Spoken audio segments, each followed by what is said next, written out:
دی جا رہی ہے، اور جب بھی کوئی دینے لگتا ہے تو وہ رکتا ہی نہیں، کہیں سے کہیں تک بھی وہ دین پہ جا کر کے ٹھہرتا ہے۔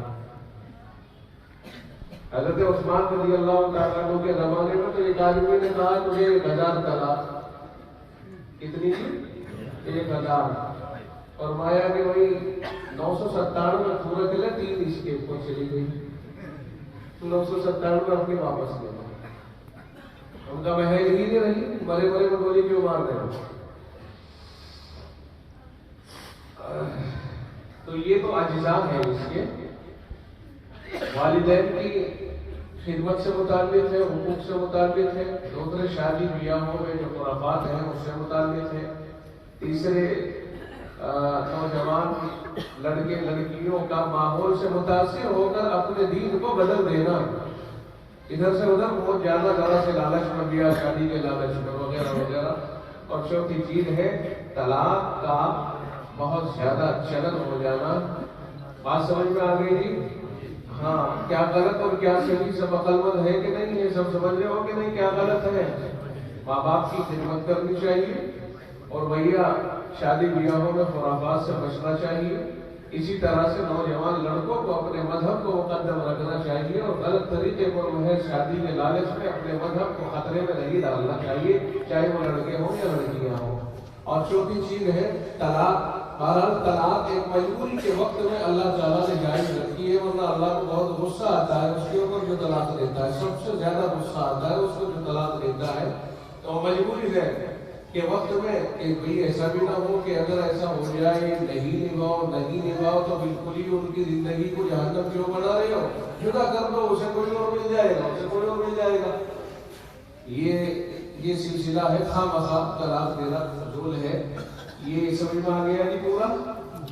اب کہہ دینا چاہیے وآخر دعوانا ان الحمدللہ رب العالمین۔ تقریر ہوئی کہ نہیں ہوئی بتو؟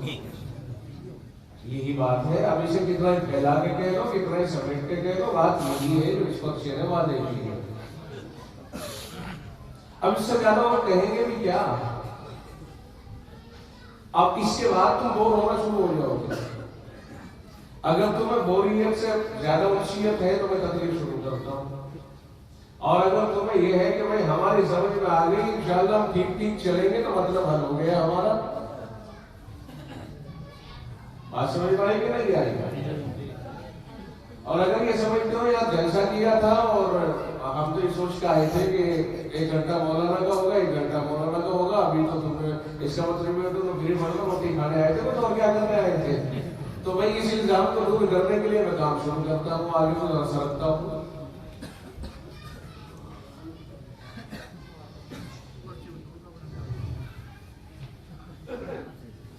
نہیں رکھتا رہے گا تو اسکول سے یہاں سے ہٹاؤں گا، وہ خیرت پہنچائے گا مجھے یہی سے۔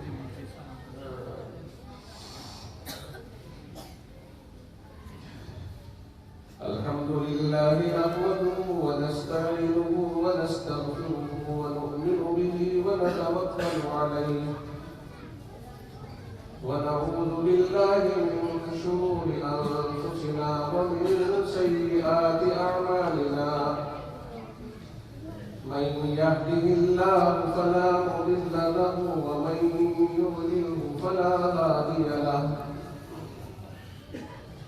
ونشهد أن لا إله إلا الله وحده لا شريك له ونشهد أن سيدنا ومولانا محمدا عبده ورسوله وصلى الله تعالى على خير خلقه محمد وآله وأصحابه وسلم تسليما كثيرا كثيرا أما بعد أعوذ بالله من الشيطان الرجيم بسم الله الرحمن الرحيم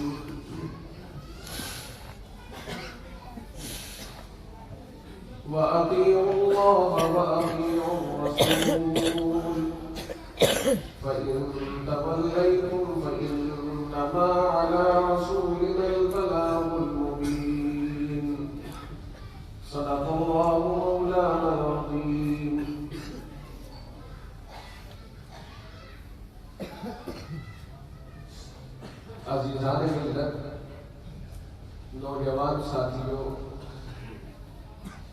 پیارے دوستوں اور دینی بھائیوں،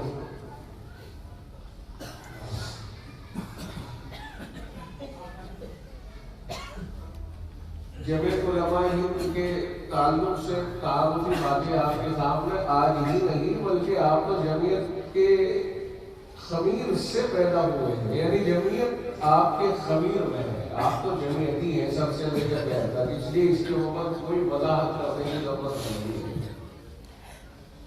البتہ ان طرح بتا دینا بہتر سمجھتا ہوں۔ جمعیت علماء ہند کا مطلب تھوڑا سا بالکل سادے لفظوں میں جو دیہاتی انداز ہوتا ہے، لونی میں عام طور سے دیہات کے لوگ زیادہ رہتے ہیں، شہری لوگ کم رہتے ہیں، اس لیے میں بھی دیہاتی ہوں اور آپ کو بھی میں دیہاتی نہیں سمجھ رہا ہوں، آپ کو بھی میں کوئی کلاٹ پولیس کا نہیں سمجھ رہا ہوں۔ جمعیت علماء ہند کا مطلب یہ سمجھ لو کہ ہندوستان کے حق پسند اور حق پرست علماء کی بڑی جماعت، بس اتنا کافی ہے۔ کیا جی؟ یادگاری کے لیے بس اتنا رکھ لو۔ ابھی جو ہے نا جمعیت علماء ہند مثال کے طور پر آپ سمجھتے ہیں کہ اضافت اضافی کیا کیا مطلب کچھ سمجھ میں نہیں آ پاتی جیسے، تو زیادہ فساد و بلاغت کچھ نہیں اس میں۔ جمعیت علماء ہند کا مطلب یہ ہے کہ ہندوستان کے حق پرست علماء کی جماعت، کوئی جمعیت علماء ہند کہلاتی ہے۔ اب اس جماعت کا کام کیا ہے کہ ہندوستان کے اندر، اپنے ملک کے اندر حق مطلوب نہ ہو، لوگ اسلام کو پہچانتے رہے اور اس پر عمل کرتے رہے، یہ ان کی ذمہ داری ہے۔ اب یہ ذمہ داری کے معنی تو نہیں ہے کہ بھئی یہ اللہ کی طرف سے ان کے اوپر لکھ کر بھیج دیا کہ میں مولانا احمد علی فلاں و فلاں، یہ تو نہیں، بلکہ جو بھی حق پرستوں کی صف میں جاتا رہے گا، مثلا بچہ ہے پڑھنے کے لیے آپ نے مدرسے میں بھیج دیا، پڑھتے پڑھتے وہ اللہ تعالیٰ نے اس کو بڑا عالم عامل بنا دیا، اسی کی ذمہ داری بن جاتی ہے کہ وہ قوم کی خدمت کرے اور اللہ کے بندوں کی اور نبی کے امتیوں کی حفاظت کرے، ان کے ایمان کی، اخلاق کی، اعمال کی حفاظت کرے، خود بخود ذمہ داری بن جاتی ہے۔ اس میں کوئی اللہ کی طرف سے پروانے نہیں ملتے ہیں۔ سمجھ میں آ گیا کہ نہیں آیا؟ پروانے نہیں ملتے ہیں۔ جسے اللہ نے چن لیا، اسے اللہ نے اپنے دین پر چلا دیا اور دین اس کے قلب و جگر میں بسا دیا، بس اس کے ذمہ ہو گیا کہ وہ اب حق پرستی پر خود بھی قائم رہے اور اپنے دیگر مسلمان بھائیوں کو بھی حق پر قائم رکھے۔ یہ اس کی خود کی ذمہ داری بن جاتی ہے۔ اور یہ بھی یاد رکھیے ان عہدوں سے کچھ نہیں ہوتا ہے، اصل ہے کام۔ انما الاعمال بالنیات، حدیث پاک میں آتا ہے کہ تمام اعمال کا مدار نیتوں کے اوپر ہے۔ نیت کرو گے تم ثواب مل جائے گا، نہیں نیت کرو گے اور کام کرتے چلے جاؤ تو محشر میں جا کر کے خالی دامن جھاڑتے رہ جاؤ گے۔ اگر اعمال میں خدا کی منشا کو شامل نہیں، اگر اعمال میں خدا کو راضی کرنے کی نیت نہیں ہے، تو پھر یاد رکھیے گا کوئی عمل خدا کے یہاں قبول نہیں ہوتا ہے، اس کا جس کی منشائے خدا کے خلاف اپنی دوسری منشا ہو۔ اللہ کو راضی کرنے کے لیے جو بھی کرے گا اللہ تعالیٰ اس کو قبول فرماتا ہے، اور جو اللہ کو راضی کرنے کے لیے نہیں بلکہ نام آوری کے لیے کرتا ہے اللہ تعالیٰ اسے دے مارتا ہے۔ ایسے کام کی اللہ کو ضرورت ہی کیا ہے بھائی؟ اخلاص والے کی بھی اسے تو ضرورت نہیں، پر اخلاص کا ثواب دے دیتا ہے اللہ خود بندے کو واپس۔ دل سے تعلق رکھتی ہے اللہ، دل کی کیفیت کو دیکھتا ہے، دل میں اس کے کیا جذبہ ہے۔ اگر اللہ کو راضی کرنے کا جذبہ ہے بس اللہ کے یہاں قبول، اور اگر اللہ کو راضی کرنے کے بجائے کچھ اور دوسرا جذبہ ہے پھر اللہ کی طرف سے اس پر مردود ہونے کے فیصلے ہوتے ہیں۔ کسی کے ظاہر کو نہیں دیکھا جاتا ہے، اس کے دل کو دیکھا جاتا ہے، دل کی کیفیت کو دیکھا جاتا ہے۔ تو ذمہ دار انتظام کو سنبھالنے کے لیے بنائے جاتے ہیں، وہ بنانا پڑتا ہے، لیکن کوئی یہ نہ سمجھے کہ صاحب فلاں کو ذمہ داری ملی میں کیوں کروں، کرے ذمہ دار جانے ذمہ دار۔ تو جو یہ سمجھتا ہے وہ غلطی پر ہے، جو یہ سمجھتا ہے کہ جب مجھے ذمہ داری نہیں ملی فلاں تو ملی تو جانے والی، تو جو یہ سمجھتا ہے اور کام میں ساتھ نہیں دیتا ہے، اس کا مطلب یہ ہوا کہ اسے عہدہ چاہیے۔ اگر ہر آدمی اسی کا طلبگار ہو گیا، اتنے عہدے کہاں سے لاؤ گے؟ یہ تو انتظام کو چلانے کے لیے کرنا پڑتا ہے کہ جناب ایک کو صدر بنا دیا، ایک کو نائب صدر بنا دیا کہ صدر نہ رہے تو یہ دیکھ لے گا، ایک کو ناظم بنا دیا، ایک کو نائب ناظم بنا دیا، ناظم صاحب کہیں چلے گئے تو نائب دیکھ لے گا، اور ایک کو خزانچی بنا دیا، پیسہ مرد نہ ہو وغیرہ وغیرہ۔ یہ تو انتظام کو قابو میں لانے کے لیے ہوتا ہے صرف، ورنہ کام کرنے کے لیے ہر آدمی ذمہ دار ہے۔ کلکم راعی، تو میں سے ہر آدمی ذمہ دار ہے اپنی اپنی بساط کے اعتبار سے، وہ اپنی ذمہ داریوں کو ادا کرے۔ اور جنہیں عہدے مل جاتے ہیں اور ذمہ داریاں مل جاتی ہیں، اگر ملتی ہے بغیر مانگے اللہ کی مدد آئے گی، اور ملتی ہے کاٹ چھٹ کر کے اور چلاکیوں سے اللہ کی مدد رک جائے گی اور پھر فسادات آئیں گے۔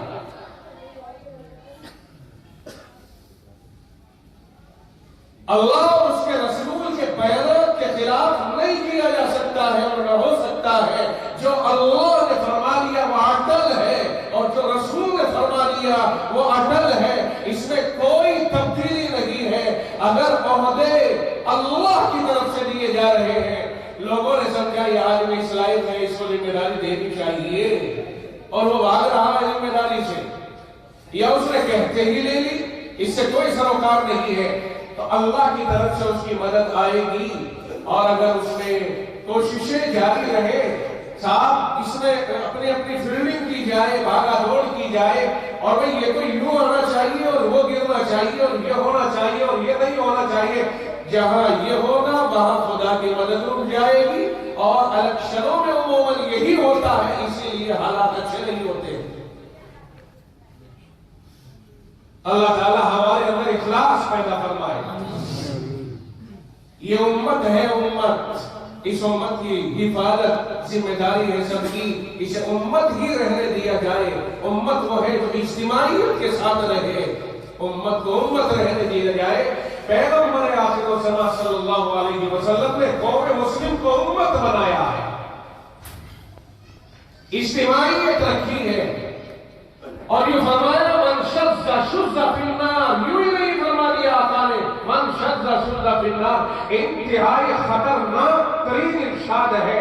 من شذ شذ فی النار، جو آدمی جماعت سے الگ ہو کر کے اپنی الگ لیگ پھاڑ کر کے چلے گا، فرمایا شذ فی النار، اسے تنہا جہنم میں کر دیا جائے گا۔ یہ آقا کا جو ارشاد گرامی ہے نا، پلے باندھ لینا چاہیے۔ من شذ شذ فی النار، جو آدمی جماعت سے الگ ہو کے چلتا ہے، جو آدمی جماعت کے ساتھ نہیں چلتا ہے، فرمایا اسی یہ تنہائی ہی اس کو جہنم میں لے جاتی ہے۔ وہ شذ فی النار، لے آتا ہو کے جہنم میں۔ ید اللہ علی الجماع، جماعت پر اللہ کی مدد ہوا کرتی ہے، جماعت کے ساتھ اللہ کی مدد ہوتی ہے۔ یہی وجہ ہے کہ اللہ نے آپ کے اوپر جو نماز رکھی ہے، فرض کی ہے، اگر آپ تنہا گھر میں پڑھیں گے ہو گئی، اگر آپ اسے مسجد میں آگے پڑھیں گے تنہا ہو گئی، لیکن اگر جماعت کے ساتھ پڑھیں گے، رب کی قسم 27 گنا اللہ بڑھا کے آپ کو اس جماعت کی نماز کا ثواب عطا کر رہا ہے۔ کیوں؟ اس لیے کہ اس میں آپ کی اجتماعیت بھی ثابت ہو رہی ہے۔ ہمیں رب نے 5 بار مسجد میں بلا کر کے یہ بات کہی، عملی طور پر یہ بات جتائی کہ 5 بار تم ایک صف میں کھڑے ہوتے ہو، جس طرح یہاں اتحاد کے ساتھ کھڑے ہوتے ہو اور محبت و پیار کے ساتھ کھڑے ہوتے ہو، مسجد سے باہر جانے کے بعد بھی تم اسی پیار کے ساتھ رہو۔ یہ مسجدوں میں بار بار جماعت کے ساتھ نماز پڑھنے جو آتے ہیں، اس کا اشارہ ادھر بھی ہے کہ مسجد سے باہر بھی تم اتنے ہی متفقہ ہو، سب بستا رہو۔ باہر جانے کے بعد اگر تم بدل جاؤ گے تو پھر تمہاری صفوں میں بھیڑیے داخل ہو جائیں گے، تمہیں انتشار پیدا کرائیں گے۔ کیا وجہ ہے؟ نعرہ نہیں لگایا، فرمایا اگر صفیں اس طرح سے رہے، صفیں اس طرح رہے، کندھے سے کندھا ملا کے کھڑے ہو جاؤ، اگر تم نے اس طرح فاصلہ کر لیا، تمہارے درمیان شیطان دخیل ہو جائے گا، جب تمہارے دلوں میں وسوسے ڈالے گا۔ کیا خیال ہے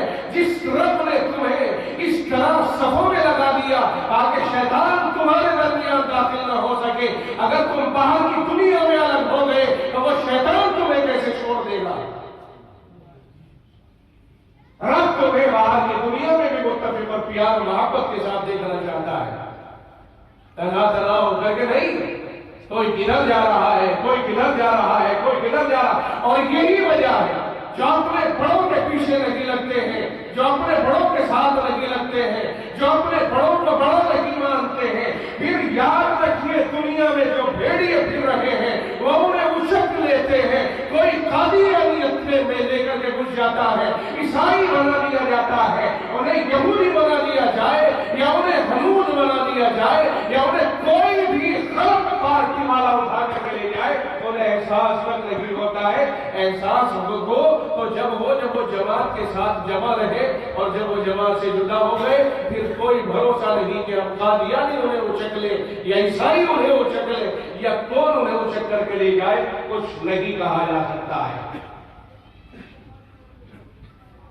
خداوند عالم نے آخری اس امت کو اتنا اونچا مقام جو عنایت فرما دیا وہ یوں ہی تھوڑا ہی.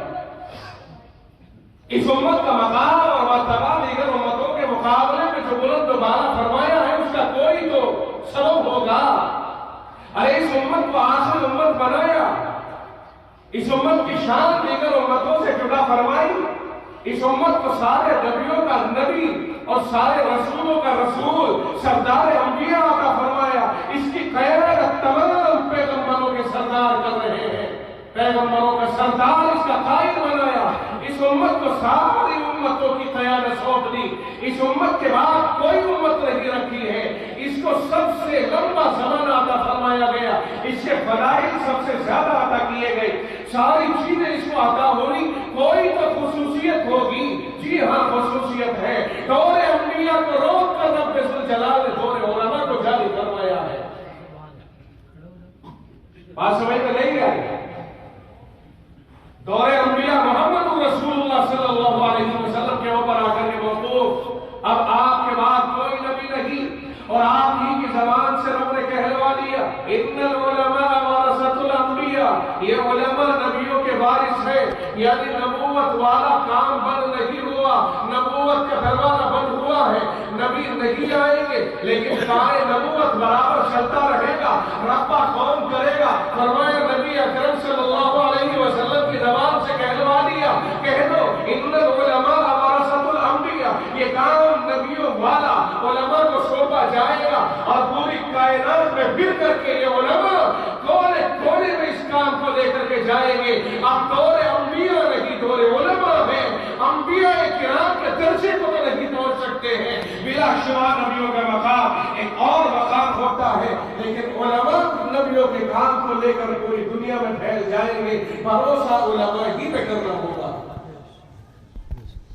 بھروسہ علماء ہی پہ کرنا ہوگا.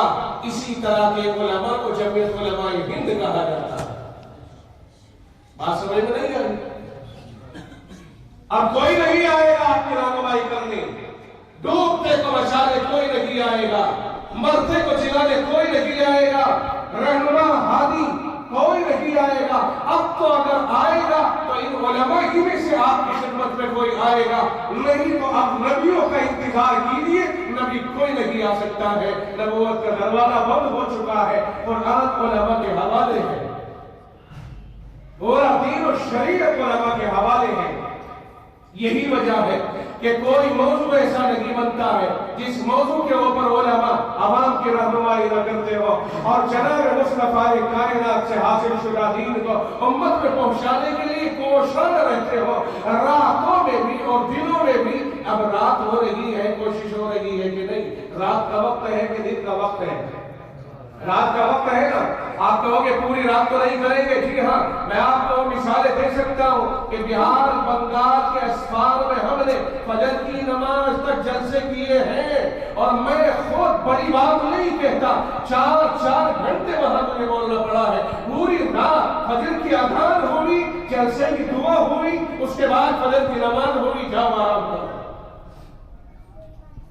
دن میں بھی اور رات میں بھی وہ کون سی گھڑی ہے جس میں امت کی رہنمائی کا کام انجام نہ دیا جا رہا ہو، اور وہ کون سا موضوع ہے جس کے اوپر علماء امت کی رہنمائی نہ فرما رہے ہو؟ ہر موضوع پر، ہر گھڑی، ہر وقت، ہر خطے زمین کے اوپر علماء رہنما بن کر کے جہاں سے سورج نکلتا ہے اور جہاں غروب ہوتا ہے، مشرق سے لے کر مغرب تک، شمال سے لے کر جنوب تک، ہر طرف پوری دنیا میں علماء کا جال پھیلا ہوا ہے۔ اور ابھی میرے پیش رو مولانا قاسم سیاد بھی اور مولانا عیاض مفتی عیاض بھی یہ حضرات علماء دیوبند کی باتیں کر رہے تھے۔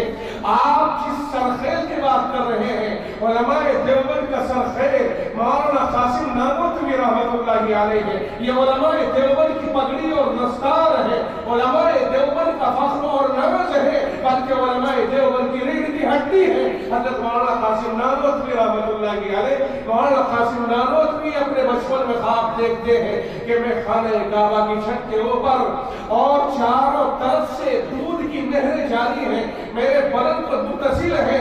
علماء نے اس کی حقان تعبیر نکالی کہ یہ ایسا شخص بنے گا آگے چل کر جس سے پوری دنیا میں خیر جاری ہوگا۔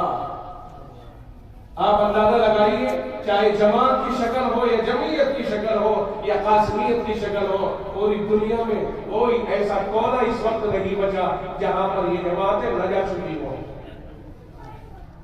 نہیں سمجھ میں آئی؟ اللہ تعالیٰ نے یہ علماء دیوبند ہی کو اعزاز بخشا ہے۔ کوئی بھول نہ کھائے، مرکز تبلیغ دارالعلوم دیوبند اس پودے کی ایک شاخ ہے۔ دارالعلوم دیوبند گویا ایک پیڑ ہے، اس کے ایک شاخ مرکز ہے، ایک شاخ جمعیت علماء ہند ہے۔ یہ دارالعلوم دیوبند کی شاخیں ہیں، ٹہنیاں ہیں۔ یہ دارالعلوم ہی کے مفادی تھے، دارالعلوم ہی کے فیض یافتہ تھے۔ مولانا قاسم نانوتوی جس دارالعلوم کو قائم کر رہے ہیں اور ان کے رفقاء کا یہ دارالعلوم ہی فیض یافتہ ہے جو آج پوری دنیا کے اندر گھوم رہے ہیں۔ بہرحال کہنا مجھے یہ تھا کہ اللہ نے اس امت کو امت بنایا ہے، اور پیغمبر آخر الزمان کی امت بڑی فضیلت والی امت ہے، اسے ہلکے میں نہ لیا جائے۔ اس کا علم ہے کہ ایک فرد دین کی ہے، بلکہ یہ سمجھ کر کے چلو میں کسی بڑے اللہ والے کی بات کیا کروں، میں یہ قرض کروں کہ حدیث پاک یہ بتاتی ہے کہ اس کا وہ فرد بھی دنیا اور کائنات کی ہر چیز سے قیمتی ہے جس کی زبان پر صرف اللہ چڑھ جائے اور باقی عمل کی دنیا میں وہ بالکل پورا ہو۔ اگر ایسا فرد بھی دنیا میں اس امت کا موجود رہے گا کہ جس کی زبان پر صرف اللہ جاری رہے اور اس کے عمل میں کوئی بھی چیز نہ ہو، فرمایا اس کے ہوتے ہوئے بھی دنیا پر قیامت طاری نہیں ہوگی۔ اس امت کا ایک فرد اتنا قیمتی ہے، اور آپ تو الحمدللہ نمازی بھی ہے، حافظ بھی ہے، عالم بھی ہے۔ میں تو ان کی بات کر رہا ہوں جن کی زبان پر صرف اللہ چڑھ جائے اور باقی عمل اس کے پاس کچھ بھی نہ ہو، کچھ نہیں جانتا، اس کی بھی اللہ کے یہاں اتنی قدر و منزلت ہے۔ یہ امت بہت قیمتی ہے، اسے ہلکا نہ سمجھا جائے، اور یہ نہ سمجھا جائے کہ اگر کوئی قادیانی بھیڑیا کسی علاقے میں آ کر کے اس کے اوپر محنت کر رہا ہے تو آپ یہ سمجھ کر کے ہرگز نہ چلیے گا کہ کرنے تو ہم کیا کریں، وہ مانتا ہماری نہیں تو کیا کرے، وہ بھاگتا ادھر ہی ہے تو کیا کرے۔ اگر کوئی عیسائیت پر محنت کر رہا ہے تو آپ یہ سمجھ کر کے نہ چھوڑیے کہ اگر وہ نہیں مانتا ہماری اور ہمیں گالی بکتا ہے تو کیا کرے۔ جماعت گئی تھی اسے بھگا دیا، فلاں مول بھی گیا تھا اسے بھگا دیا۔ میں کہتا ہوں 10 بار بھگائے 10 بار آپ کے پیچھے ڈنڈا لے کے بھاگے، مصطفیٰ کا امتی ہے یہ، میرے محمد رسول اللہ صلی اللہ علیہ وسلم کے آپ وارثین ہیں، آپ وارثین ہیں۔ اگر آپ وارثین ہیں تو وراثت میں وہ بھی جو امت سے محبت تھی رسول اللہ کو آپ کو ملی ہے، آپ اس محبت کا مظاہرہ کریں، آپ کو کرنا پڑے گا۔ محمد رسول اللہ کو پتھراؤ ہوا، پتھراؤ ہو سکتا ہے، حق کے لیے جو اٹھنے والے قدم ہیں انہیں روکنے کے لیے رکاوٹیں ڈالی جا سکتی ہیں، ان رکاوٹوں سے بیزار ہو کر کام نہیں چھوڑا جا سکتا ہے۔ مصطفیٰ نے حوصلے اور استقلال کا ثبوت دے کر کے امت کو یہ درس دیا ہے کہ تمہارے لیے میری سنت اور میرا یہ طریقہ اختیار کرنا لازم ہے۔ اگر تم نے میرا طریقہ اختیار کیے رکھا، رب کی مدد پوری اتر چلتے ہوئے دیکھو گے، اور اگر ہٹ کے بیٹھ گئے تو رب کی مدد اٹھ جائے گی۔ ایک امتی کی فکر بہت ضروری ہے۔ کوئی امت کا فرد اتنا ہلکا نہیں ہے، وہ میرے رسول کا امتی ہے۔ سیدنا خالد بن الولید رضی اللہ تعالیٰ عنہ ایک علاقے میں کمانڈر فوج لے کر کے گزر رہے ہیں، یہودیوں کے علاقے سے گزر ہوا، ایک چرواہا جلدی سے آگے بڑھا اور آگے کہنے لگا اشہد ان لا الہ الا اللہ، اٹھا کے ہاتھ بلند کر کے جب اس نے یوں بڑھا تو انہوں نے کہا یہ جاسوس معلوم ہوتا ہے، یہ جاسوس معلوم ہوتا ہے۔ حضرت حذیفہ بن الیمان رضی اللہ تعالیٰ عنہ حضرت خالد کے بیچ میں اختلاف ہو گیا۔ حضرت حذیفہ کہتے ہیں آپ اسے جاسوس نہ کہیں، اس نے تو ہمیں دیکھ کر کے سہارا لیا ہے اور ہمیں لا الہ الا اللہ پڑھ کے اپنے ایمان کا اظہار کر کے خوشی کا اظہار کیا ہے، آپ اسے جاسوس کہ نہ، میں تو جاسوس سمجھتا ہوں یہ ہمارے قریب لگ کے دشمن کو ہماری خبریں دے گا، اور جاسوس کو قتل کرنا ہماری ذمہ داری ہے تاکہ ہمارے راز دشمن تک نہ جائے۔ تو خالد بن الولید کمانڈر تھے، چلی انہیں کہ انہوں نے قتل کر دیا۔ واپسی پر اللہ کے نبی علیہ السلام کو جب یہ خبر حضرت حذیفہ نے پہنچائی، اللہ کے رسول ایک شخص ایسے آیا اور حضرت خالد نے اس طرح سے اس کو جاسوس قرار دے کے قتل کر دیا۔ ابھی تو اس نے ایک دن بھی نہیں گزارا تھا ایمان میں آپ کے ساتھ، کوئی نماز نہیں پڑھی، کچھ نہیں، ممکن ہے جاسوس کو ایسا لگ بھی سکتا ہے، لیکن آقا نامدار نے اس کی زبان سے ان کلمات کو ادا ہو جانے کے بعد، مسلمانوں کے ان کلمات کو سن لینے کے بعد اور پھر اس کے قتل کر دینے کے بعد آقا نے ارشاد فرمایا خالد تمہاری جرأت کیسے ہوئی ہے کہ تم نے اسے قتل کر دیا؟ اللہ شققت قلبہ، اللہ شققت قلبہ، آئے ہائے مصطفیٰ نے ہاتھ اٹھائے مولا کریم، میں خالد کے عمل سے بری۔ آپ کو یہ درد ستا رہا ہے کہ ایک فرد لا الہ الا اللہ پڑھ کے آ رہا ہے، تم نے اس کو ایمان سے خارج کیسے مان لیا؟ ایمان میں داخل کرنا یہ رسول اللہ کی سنت تھی، ایمان سے خارج کرنا رسول اللہ کی سنت نہیں تھی۔ آج جو اٹھا کوئی کسی کو کافر، کوئی کسی کو کافر، کوئی کسی کو کافر، یہ کوئی طریقہ نہیں ہے، اور مصطفیٰ کائنات کے عشق کا دعویٰ بنے اور کفر کے فتاوی چڑھے، یہ مصطفیٰ کی سنت نہیں ہے۔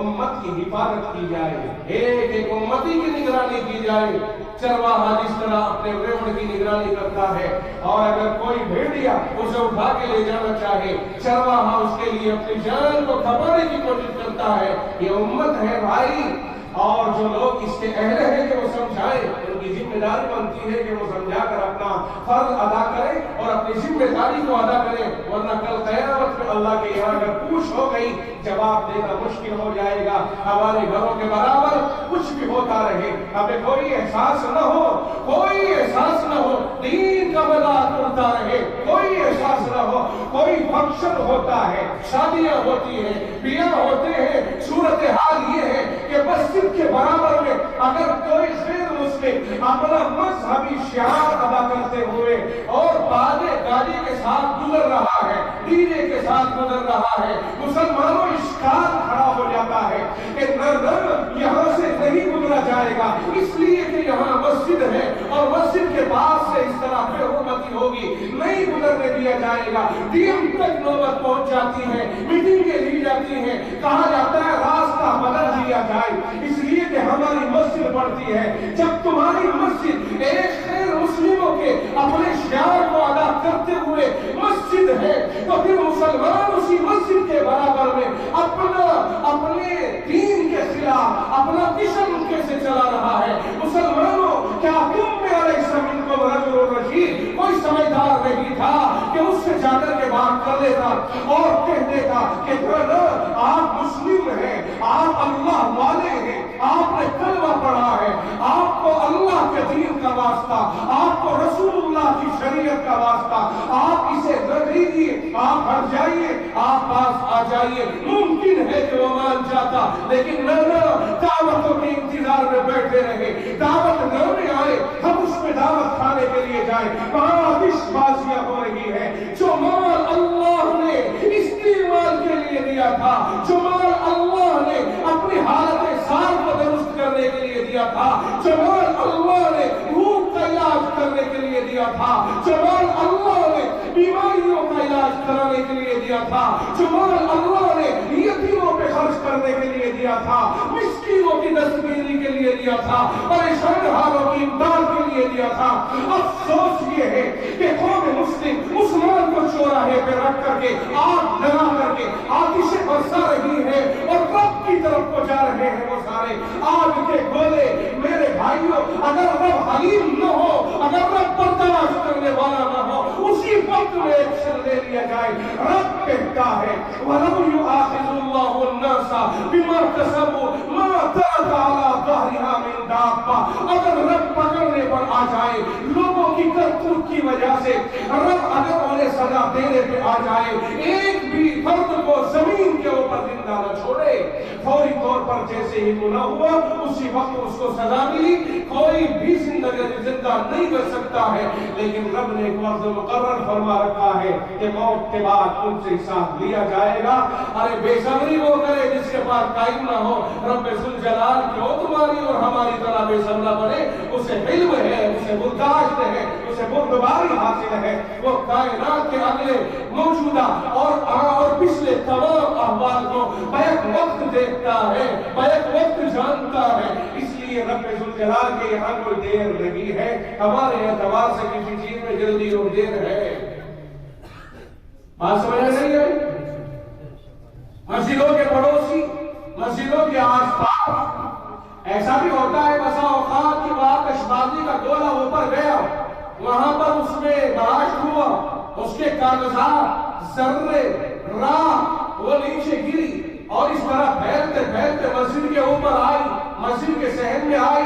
کوئی مسلمان اس بات کو کہنے کو تیار نہیں، اس لیے کہ وہ مسلمان ہے نا، بس کوئی کہنے کو تیار نہیں ہے۔ یاد رکھو کلکم راعٍ، تم میں سے ہر ایک ذمہ دار ہے، وکلکم مسئول عن رعیتہ، اور ہر ایک سے اس کی ذمہ داری کے بارے میں اللہ کے یہاں سوال کیا جائے گا، پوچھا جائے گا تو کہہ سکتا تھا کیوں نہیں کہا؟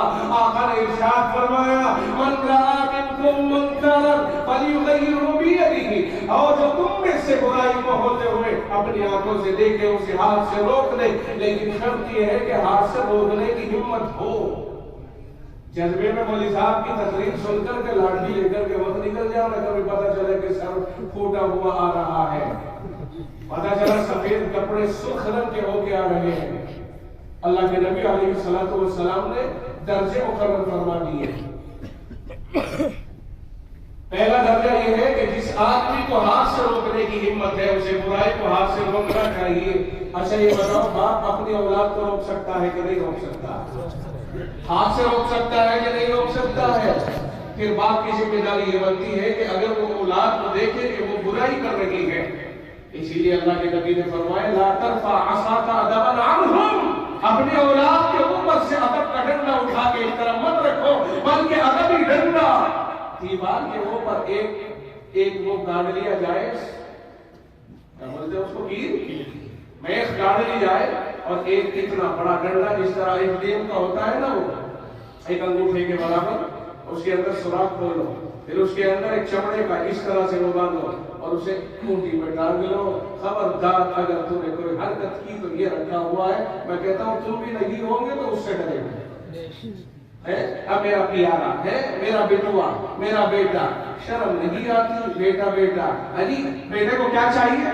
بیٹے کو چاہیے سب کچھ چاہیے، صاحب میرا بیٹا ہے، کندھے میں رکھ کے بھاگتا ہے، اسے کمر پہ لاد کے بھاگتا ہے، بیٹا گاڑی پکڑ کر پڑ مارتا، ہاتھ کو چوم لیتا ہے، میرا بیٹا ہے۔ بڑا ہو کر کے کوئی دور آتا ہے شادی کے بعد، کہتا ہے اس بہو نے تعبیر پلا دی مولانا احمد علی سے لا کر کے۔ شرم نہیں آتی؟ اس بہو کے ذمہ لگا دیا، یہ ہاتھ تو نے ہی تو چوما تھا جس دن یہ تیرے اوپر وار کر رہا تھا۔ اگر یہ کچھ سمجھدار تھا کاش کہ اس کا ہاتھ پکڑ کے اسی وقت میں چھلک دیتا، اگلی مرتبہ یہ کوئی ہاتھ اٹھانے کی جرات کیسے کرتا؟ آج جب تیرا سکھایا ہوا سارا جوانی میں تجھے سنا رہا ہے تو اس بیوی کی طرف منسوخ کر رہا ہے۔ خود کر رہا علاج دیش، تربیت خود نہیں کی، نسبت کر دی اس کی بیوی کی طرف کہ وہ ہو پچھلے ہفتے گئی تھی گھر، کچھ کرا نہیں۔